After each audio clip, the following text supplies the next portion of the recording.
Okay, let's see. Is the audio working, guys? Can you quickly send me a message in the live chat?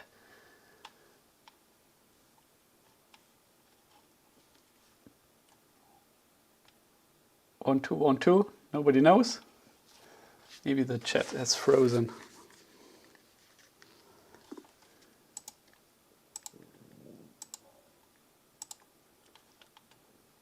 Okay, thanks, Steve. Then I'll switch over to the workbench and we can start the fun. I just need to pop up the mobile phone so that I can see the chat.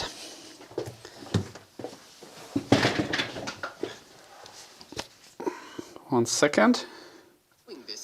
Yeah, already getting some shorts. Shorts are so annoying in YouTube, aren't they? So, where is my own live stream? Here it is.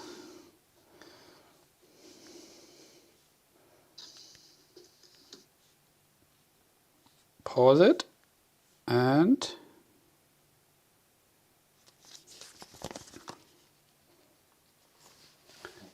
here is the chat, so I can have an eye on the chat. Okay, so great, so we can start. So this was a, I don't know, €8 kit from Amazon. So this is the PCB that you get. And I got a really, well, as you can see, it was a kit from Amazon, but it is the manual from China. So I'm pretty sure it was shipped out of China and it's barely visible. So this is the schematic and you should be able to decipher where each component goes based on that. But I found a nice schematic from some guy on the internet, and after the stream I will put the link to the to this URL in. So he spent the time in basically redrawing the schematic in a nice way, and I hope this exactly matches this kit, because if not, then I will put the resistors and capacitors in a wrong way. So yeah, I don't think from this badly copied thing I can decipher what to do or which component to put in where. It's really not readable, but with this one we should be able to manage. Okay, and I need to get the LCR meter probably to check some resistors.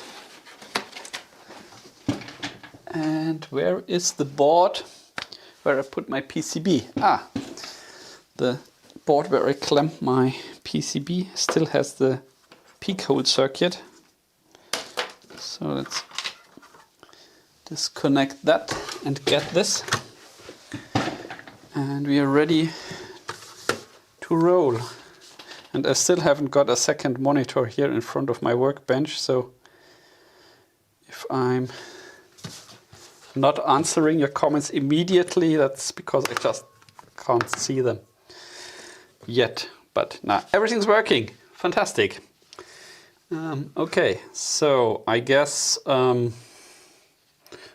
where do we start? Maybe we start with the socket for the function generator IC. I mean, just to make sure that the notch on the socket is also visible on the PCB, or that they align.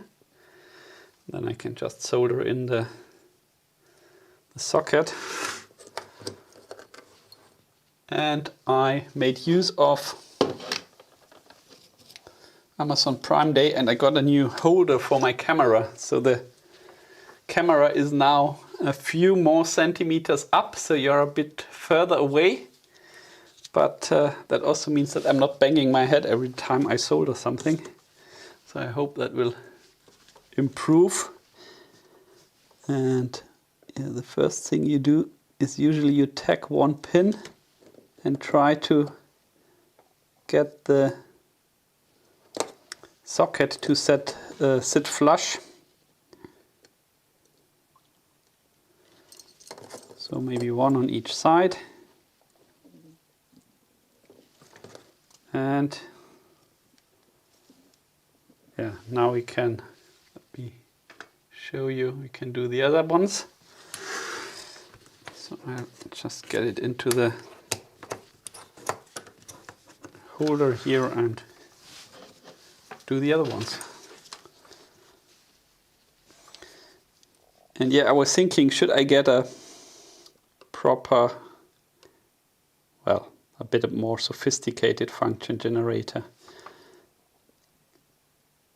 like one where you can program your own waveforms and USB port and so on. But then I thought, start with something simple, something that can generate a sine wave. It's probably good enough in 90% of all cases where I need. The one case where maybe a bit more sophisticated function generator would come in handy when you want to calibrate your FM deviation. I'm still thinking about getting a tiny SA Ultra, and with that one you can calibrate your FM deviation for your handsets. You just need a function generator that generates the exact audio frequency on the input. So let's see, how bad did I do? Looks okay to me. What do you say, guys? Not sure. Should I cut off the legs or leave them like that? I think it's good enough. Okay, then yeah, usually you build this smallest from the smallest part to the bigger parts. So I guess we'll do the resistors next.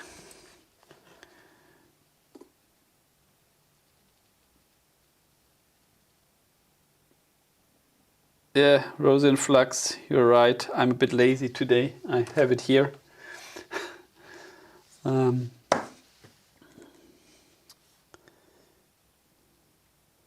This is a chip, what is it? XR-2206 here. I mean, it's been around for ages. I remember my dad had one of those, and he put it into a housing made out of PCBs, but he had so many extra add-ons on there that nobody but him could use it. So lots of switches and things and tweaks. So I mean, at the core there was this function generator chip, but around there was a rat's nest of custom enhancements that were of course undocumented. So okay, I guess we start with the resistors, and I think I see 2 times orange. Oh, does that focus automatically? Maybe not. Can it focus on a single resistor? Not really. Maybe like this? Yeah, anyway, it has 2 orange rings, so the theory is that might be a 330 ohm resistor. And it is.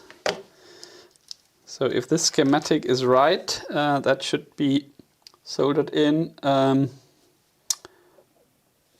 to R4, which is here. So bend the legs and hope I'm not too far off with my eyes, and then it goes in here.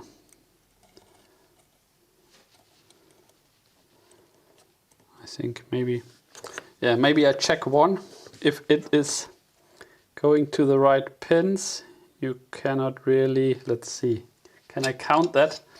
If it matches the schematic, so this is pin 1, 2, 3, 4, 5, 6, 7, 8, 9, 10, 11, 12,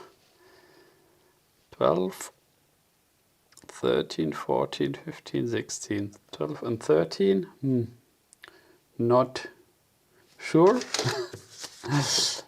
But I can really, from this photocopy, I can't really see anything, right? This is just impossible. It's so badly copied. Yeah, so even if it's a Chinese seller, put a big URL here and a high-res version of, then you can save money on copying the manual. I mean, people just need to be able to find where to put the components.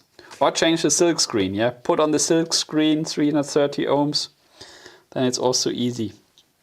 But I'm fairly confident that what I got here out of the internet matches exactly this kit, because there was also a photo of the PCB, and the PCB looked exactly like this one. So now I think I'll put the remaining resistors in and solder them all at once. So let's see, what else do we have to fit? 1K. This is probably not 1K because it starts or ends with a green ring. And here we have also one with a green ring. Maybe this one. Let's see. What do we have here? Nothing. That's 1K. I'm getting better at this, maybe. Let me angle the display. Now you can see it. So that's 1K. And that is R1, which goes right next to our other resistor. So bend the legs again. And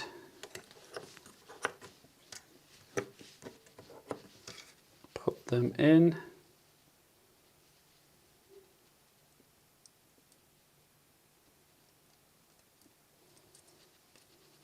Oh, yeah, I was not so good at bending. Bit too long.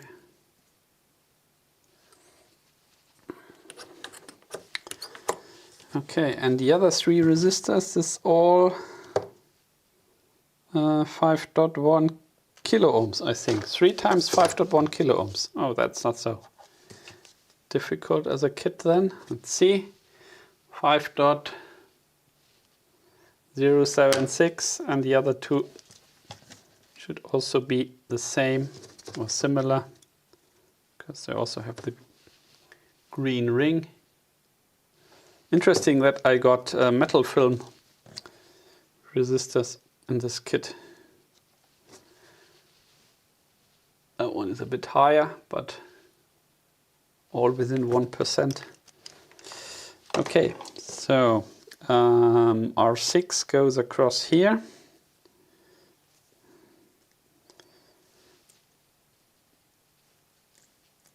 And I'll check your comments in a second when I have all the resistors in.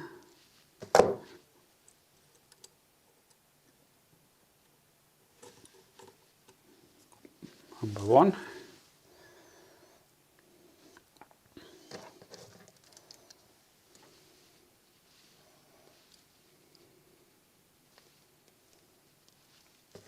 And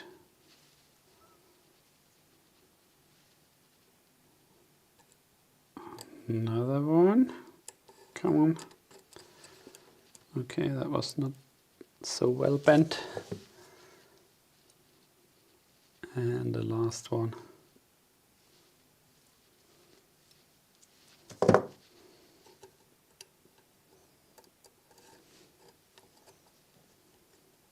Okay. Hoppala. Now we have to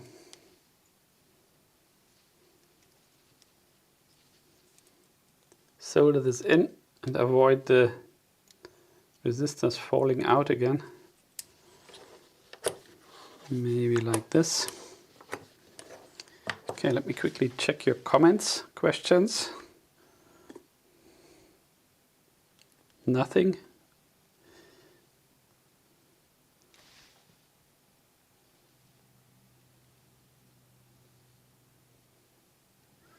Yeah, I think it's a PC Byte. I got it from Rasmus. It's got it from Velektron.de, I think. But I think you can get them from other shops as well.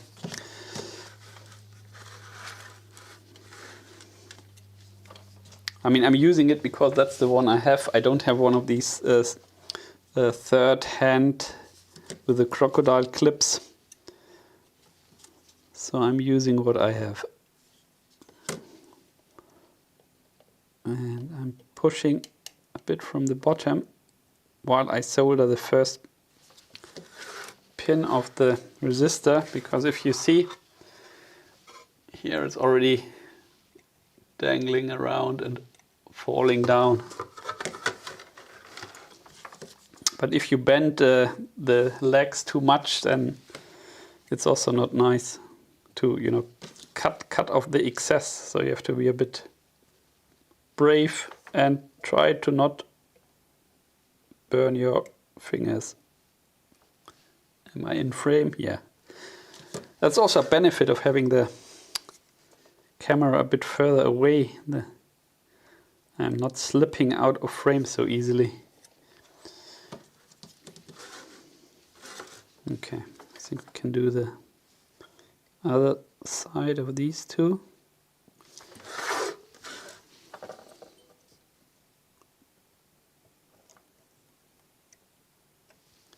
Good. So now the one in the middle here.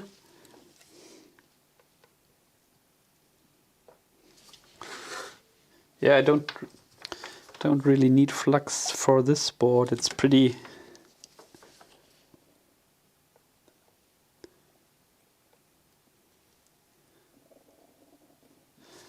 well made. I think for SMD, flux is always very helpful, because then you have the parts basically immediately sucked to the pad due to the surface tension. But for through hole, you can get away without it sometimes.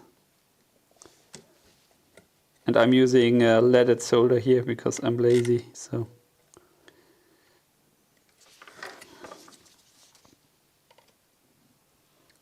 I need to change the grip of this soldering iron. Look, it's disgusting. I've already used that too long.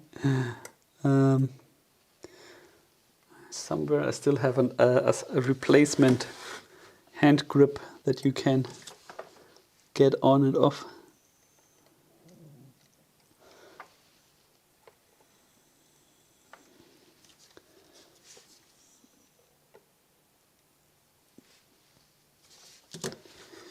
Yeah, so far for letting paint dry, but this is what you get when you do a kit build. So now we can cut off the resistor legs, and I can show you how it looks like.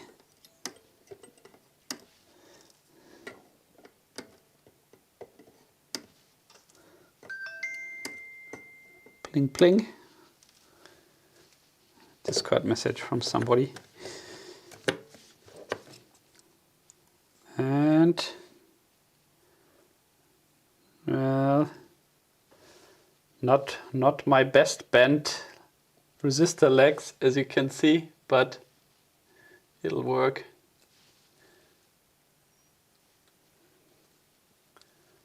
And I think if you get this from AliExpress directly and not via Amazon, you can probably save another $5. So this is really cheap and easy beginner's kit, I would say. Okay, next thing would be the capacitors. We have 3 electrolytics and the rest is all 100 nanofarad, I guess. Or no, they are not actually. Have to be careful because they go into the VCO, and depending which capacitor you have a different output frequency. So I have to take care. So that is 100 nanofarad here and 100 microfarad just for stabilizing the input power supply. Maybe let's do those first. And they are all labeled with a code here.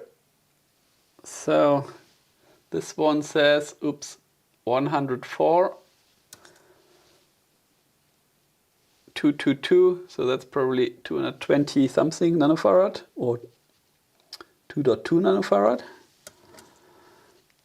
Then we have, oh, it's very tiny, glasses, magnifying glasses, 105.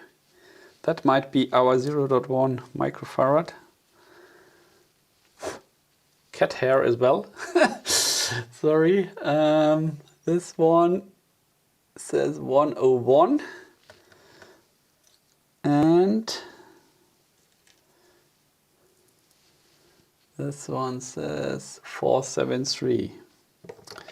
Okay, good. And since I think this is even 1 microfarad. But since I'm very badly at deciphering this, let's use the LCR meter. And I'm sure I'll find the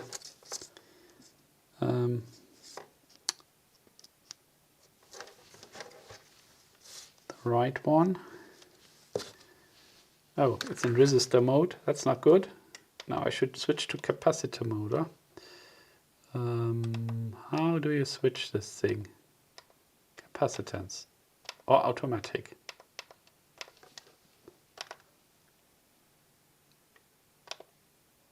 Oops, just had it. Here, 100 nanofarad. Is 1 kilohertz the right measurement? I think it's the default. Somebody can explain me in the chat what the different test frequencies for the LCR meter mean and why they are used. And okay, so that's the 1000, well, 885.7 nanofarad.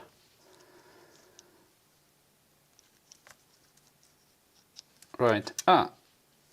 The manual is is even written for idiots, just like me. Here you see capacitors, and below somebody was kind enough to put the markings. Yeah, so you can already see that the one that is marked 105 is the 1 microfarad one, and this is C5, and obviously it's the fattest one of our ceramic capacitors.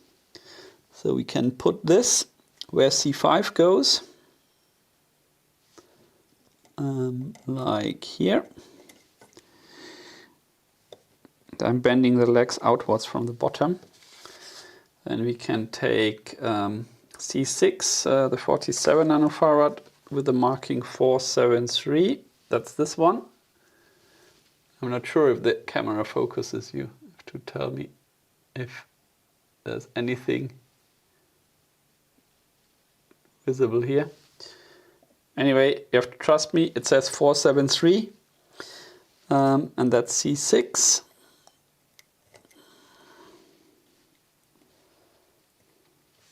Then the 2.2 nanofarad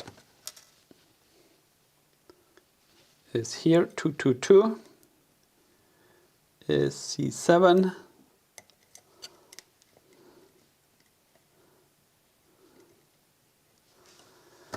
And C8 is then 101 or 100 picofarad. It goes here.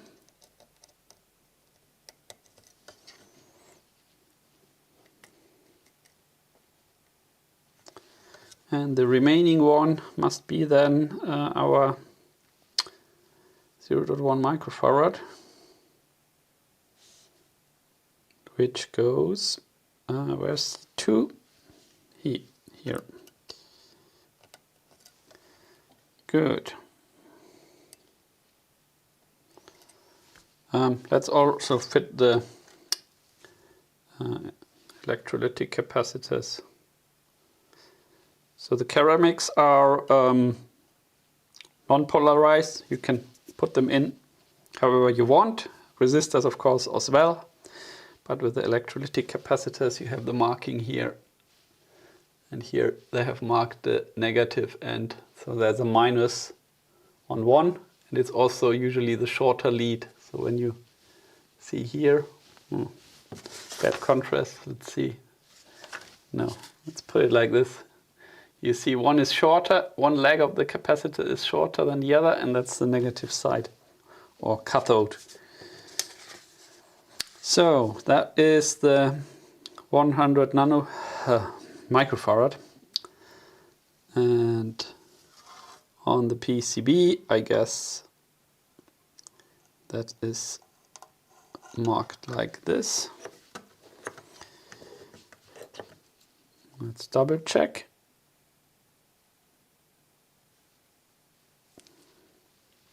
It should go to pin 4. 1, 2, 3, 4.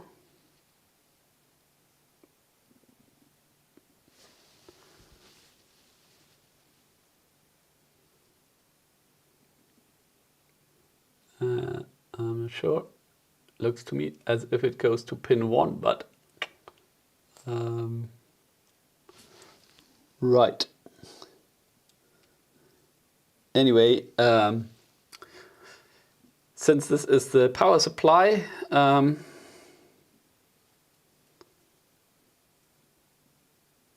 yeah, I think I got it wrong here. Now you have to be careful. In theory, if this is the power supply, or if this is the power socket, yeah, then the inner socket is plus usually, yeah. Well, any sane person would say the plus is the inner one. And as far as I can see from the trace, this one goes to this pin, yeah. So what they have marked here on the silk screen, that is maybe the plus side and not the minus side, because then the right orientation would be like this.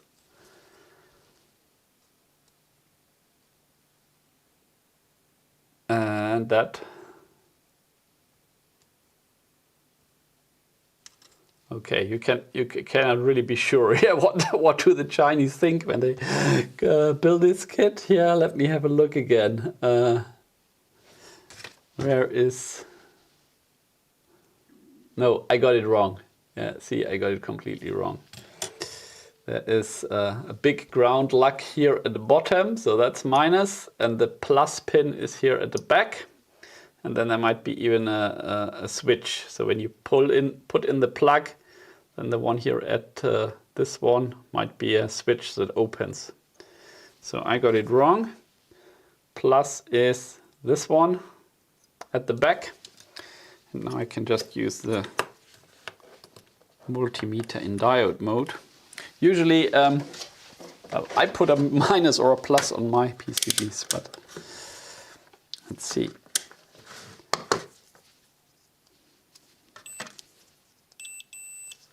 So we know this is plus. Plus is here. So yeah, that means our capacitor goes in the orientation I had before. The minus is where they've marked it here with the lines. Would have also been odd otherwise, but you never know. If you get a kit from China, you better double check, right? Okay, so 2 more capacitors, 10 microfarad and what else? Yeah, 2 times 10 microfarad. So I guess, yeah, 10 microfarad, 25 volts. And now it's easy. We know the short one is minus and the short one goes like this. And here as well. See, this sometimes these things cost time when you're not sure or paranoid or double check. But it's easier to get it right before you start soldering. Okay, through-hole components. Also not so bad to get it out again and flip it around. But at least with SMD it's really annoying trying to get it right the first time. Let me quickly check the comments. There's still anybody watching. And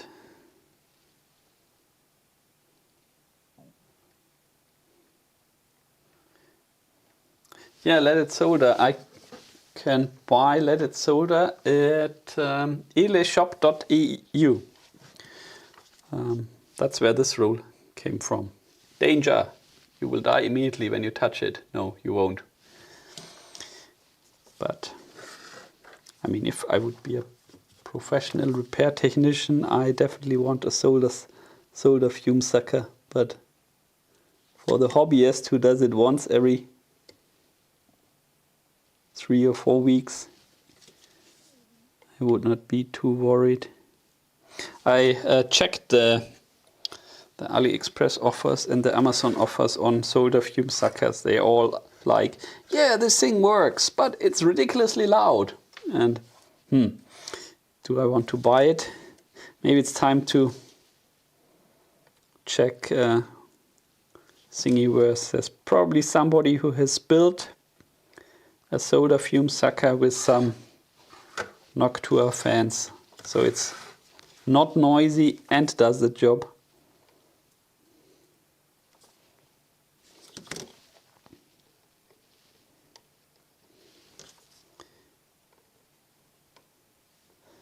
Okay, now I did the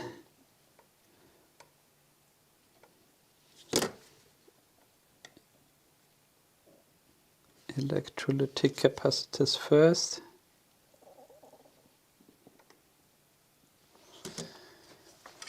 And the 4, 5 ceramic ones.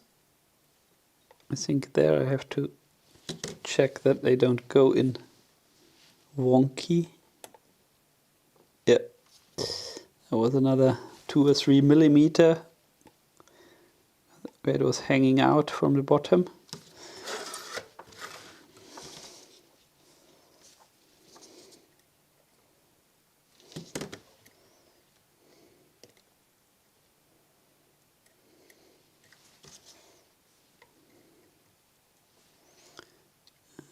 Okay,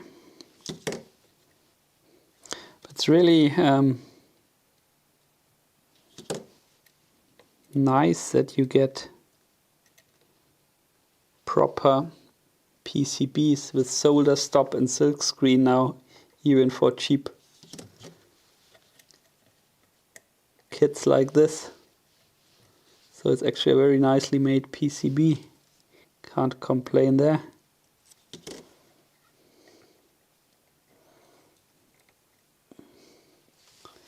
And I think my capacitor is wonky. Or is it? Yeah, this last one is it's fallen out a bit. Ugh. I think it's not exactly the correct raster mass. The footprint or the holes on the PCB are not exactly matching the footprint of the capacitor. That's why it sits a bit wonky.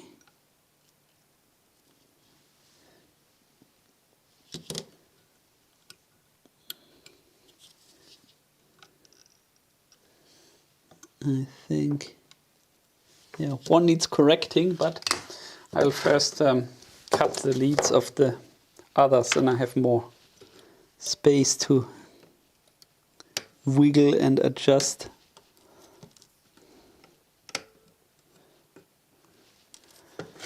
And I'll show you in a second, in a close-up, how it looks like. Ooh. That was trying to lift the PCB while holding it, not good.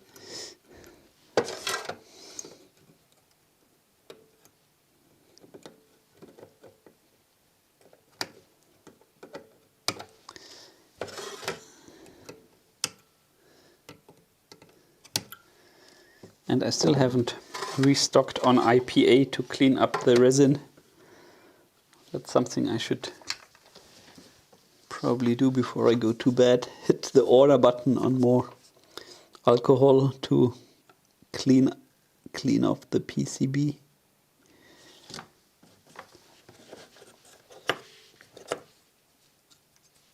Yeah, this is looking a bit nasty.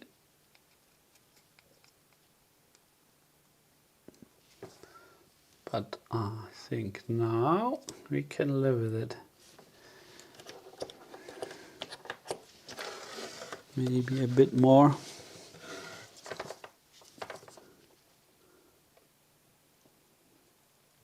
Solder.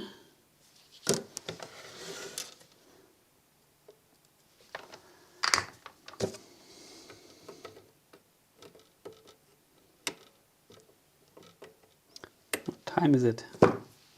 2. Oh yeah, already approaching 11, but I don't think we're almost through anyway. There's not so much else to do. Okay, so close up. We have the resistors, the capacitors, ceramic ones, and the electrolytic in. And on the bottom, well, apart from the fact that it needs cleaning up, and I've successfully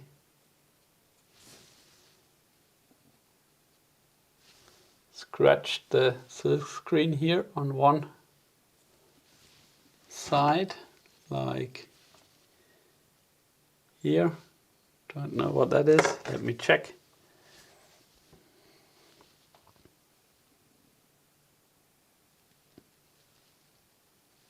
Odd. Where did that come from? I did not put so much force on it. Okay, well, we'll find out in the end if it works.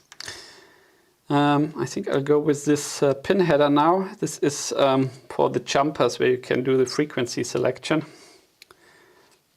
So let's solder that in.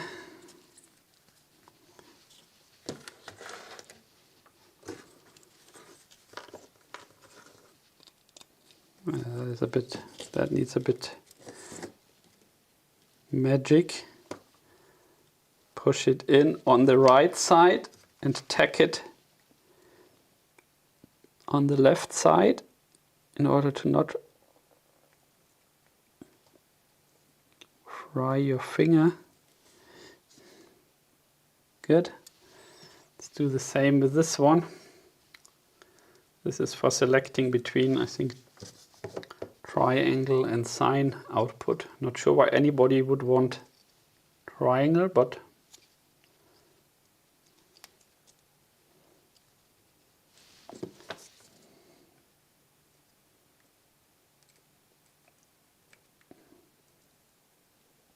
okay.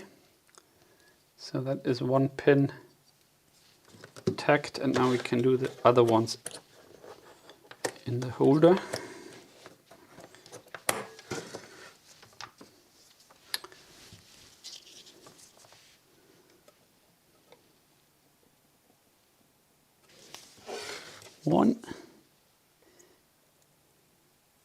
2. 3 already done, and 4. Ah yeah, okay, let's reheat it, reflow it once. Okay, and now here, 1,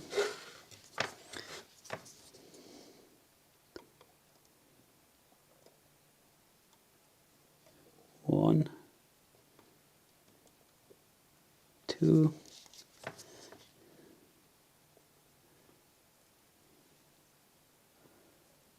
3, 4,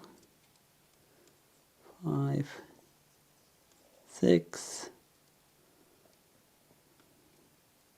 7, 8, 9, and reflow the 10s that we tagged. Okay. Any shorts? I know it doesn't look pretty at the moment. Usually I would really clean off the flux after each step, but as I said, I ran out of flux. Okay, so now we just have the bigger components left. So start with the power connector, I guess.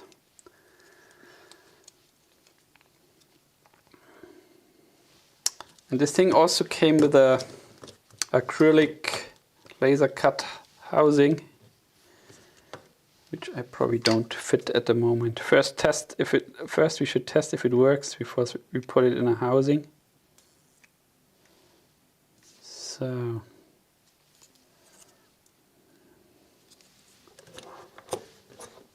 check your comments in a second. Let me solder in the connector.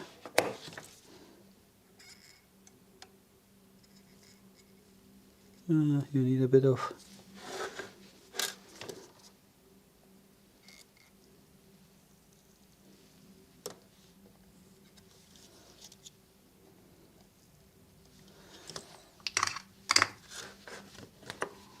more solder here for the connector. Okay, I guess I can clip off the excess leads.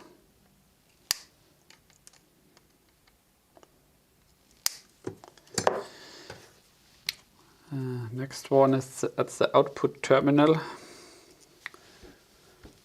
should probably solder it in a way that the wire can enter on the side, so like this, and not the other way around. So that one would be annoying, so avoid that, because then you can't connect your wires. So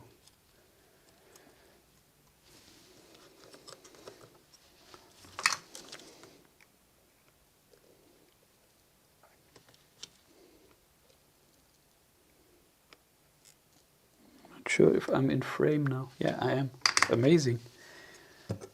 See, having the camera a bit higher is not bad. Okay, and now we just have the 3 potentiometers and we are done. Quick check on your comments.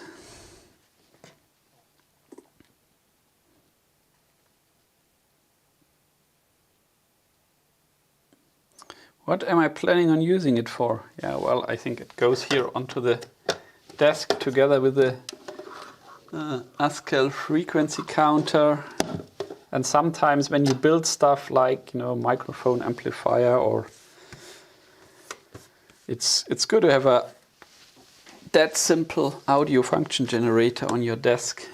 Of course, you can always use your mobile phone and connect 3.5mm jack, if your mobile phone still has a 3.5mm jack, and then just use a frequency generator app on the mobile. But I think something simple like this is not bad to have. Okay, so now the question is, we have 3 potentiometers, and are they all the same resistance or not? And I guess, do we have any markings on them? Usually they tell you Okay, I have a bit of styrofoam here. The one says B503, the one says B104, and the next one says B503. Okay, so we have two of the same type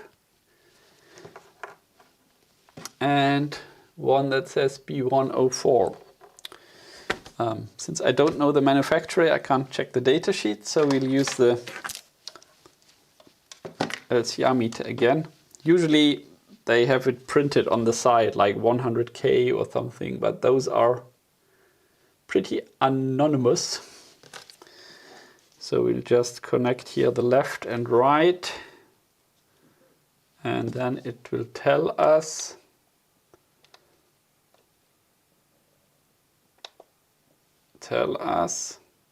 come on, that this is 100K. So this is 100K, and the other two should be then the same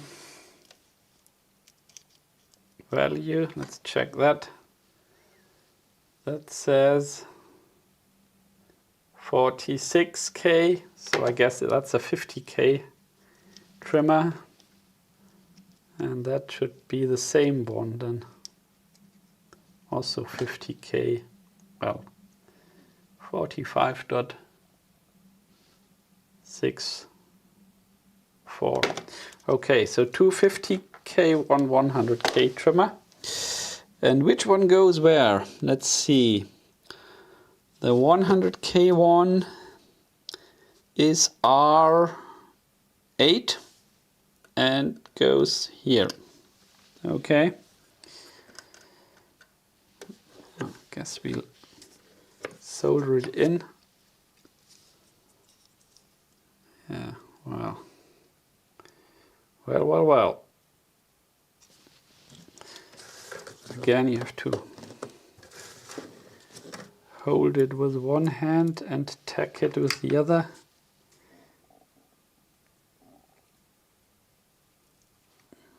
Oops, that was a bit much solder, but now it looks good.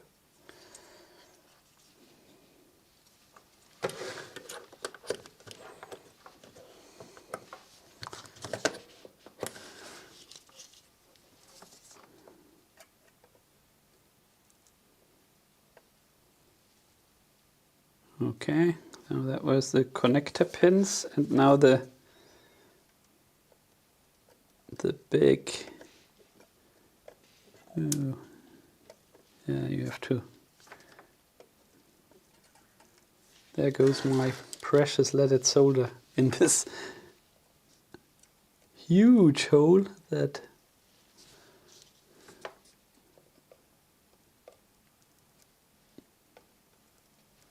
eats up a lot of solder.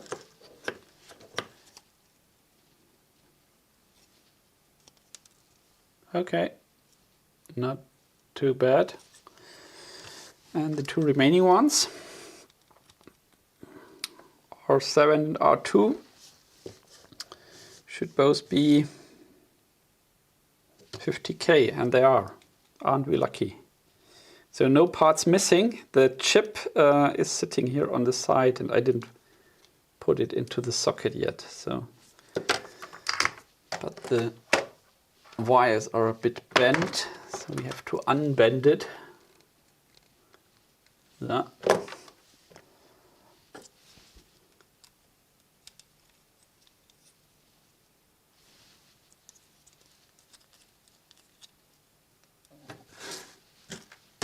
And the same procedure. Tack one pin. That was my stomach rumbling, haha.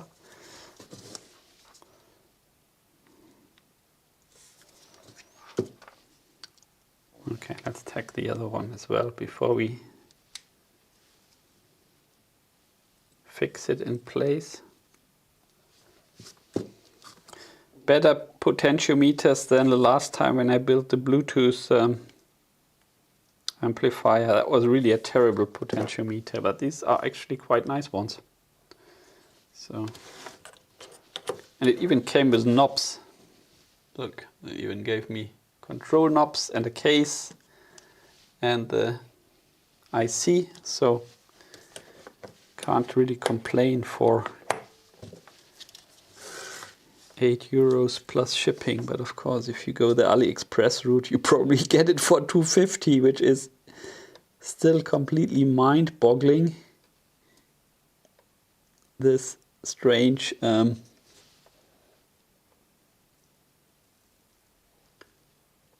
strange legal construct where China can ship goods and everybody else has to pay for it. It's like, I mean, it's convenient.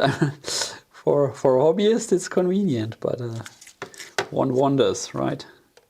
If I go to a distributor, I pay €6 shipping alone, yeah? So how does that work, that I can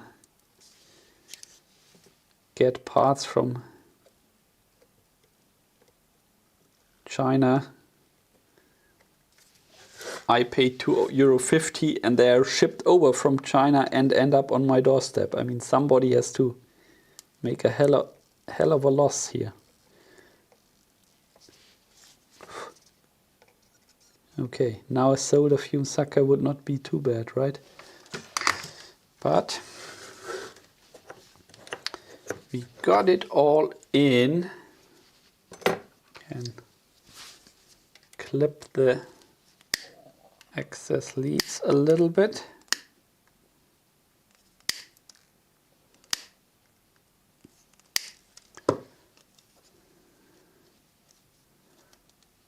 And I think we have all parts in. Okay, the jumpers, you would put your jumper here maybe. And yeah, maybe one here somewhere to select the frequency range. Nah, come on.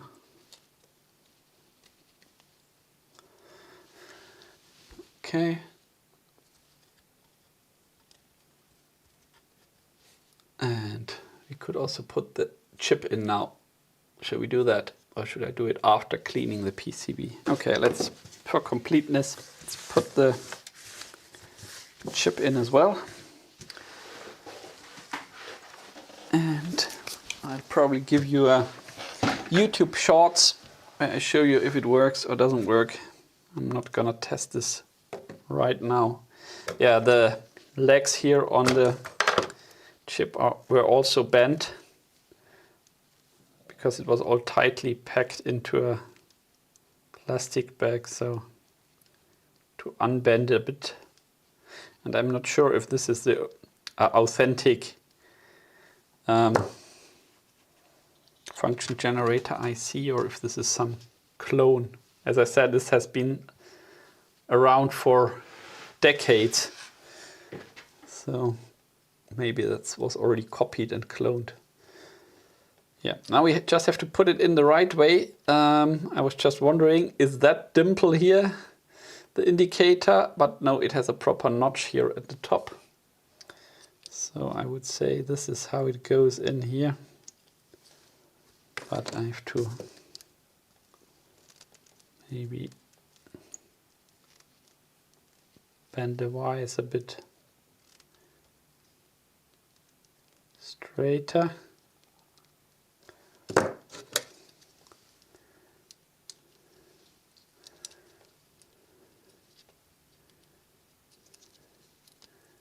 And oops. Yeah, I'm not really, this is now with this cheap, I usually prefer the sockets with the round holes. I mean, this is the cheapest of cheap IC sockets, obviously. And you have the risk of the leg basically bending around while you push it in, and then you have one leg that doesn't make a connection. Was that my hour remark? No, bit now. I watched item ends in 14 minutes. I saw a standard C, what was it? XR-2206 on eBay. So that's 2 meters, 70 centimeter and 23 centimeter. And I was wondering, but yeah, since I have the X5000 antenna on the roof now, I was thinking, hey, I have to get a 23 centimeter transmitter, but not sure if the C710 is a good choice. I just looked at it and bookmarked it. Okay, so here we are, built, basically finished, no spare parts. All the parts we needed were there and soldered in. So I don't have the camera set up ready now, otherwise we could connect it straight to the oscilloscope and give it power and see the smoke rise, but yeah, I'll do that another day. So thank you for watching. Let me get back to the desk and answer the remaining comments. So let me see, there's still somebody in the chat.